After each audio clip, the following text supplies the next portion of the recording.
5ই আগস্টের আগে যখন আগের সরকার ছিলেন 15.5 বছর অনেক মিথ্যে মামলা একদিনই আমাকে 9টা মামলা অ্যারেস্ট করা হয়েছে। এই সমস্ত মামলা অনেকই খালাস গেছি, বাকিটা প্রত্যাহারের দাবি আমার রয়েছে।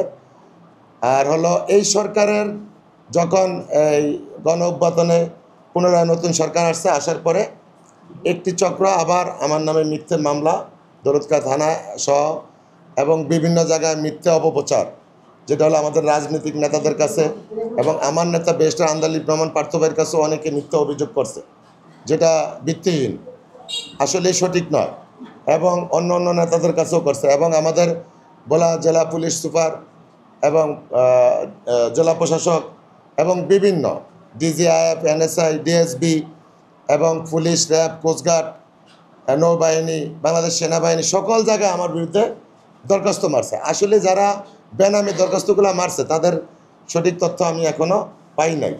তবে আমি আপনাদের মাধ্যমে সরকারি প্রশাসনের সকল স্তরের প্রশাসনকে আমার আকুল আবেদন থাকবে যে আমার বিরুদ্ধে যদি কোনো অভিযোগ আসে সঠিকভাবে যাচাই করিয়া আমার বিচার করা হোক। আর যদি মিথ্যা হয়, যারা আমার বিরুদ্ধে মিথ্যা অপপ্রচার করছে তাদের পুনরায় বিচার করা হোক। এবং আমি এই সকল কিছুর এবং আমাদের এই বর্তমান রাজনৈতিক পরিস্থিতির যা আমাদের সকল প্রোগ্রামে বাধা সৃষ্টি করে, আমি আপনাদের মাধ্যমে জানাবো আমাদের প্রতিপক্ষ যে ভাইয়েরা আছেন তারা যেন আর ভবিষ্যতে আমাদের কোনো প্রোগ্রামে এভাবে বাধা সৃষ্টি না করে, আমরা যাতে আমাদের সাংগঠনিক কাজগুলো সুন্দরভাবে করতে পারি।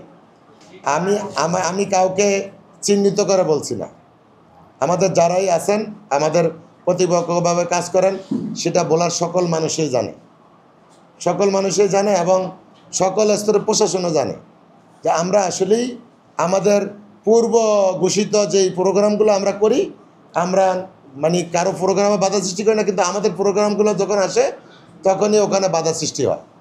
কিন্তু আমাদের প্রতিপক্ষ যারা আছেন, যারা আমাদের সহযোগী, আমাদের ঐক্যের সাথে জড়িত আছেন, আমি সকল রাজনৈতিক দলদের কাছে অনুরোধ জানাবো যে আমাদেরকে যেন সামনের দিকে ভবিষ্যতে আর কোনো রাজনৈতিক প্রোগ্রামে কোনো আমাদেরকে বাধা সৃষ্টি না করে।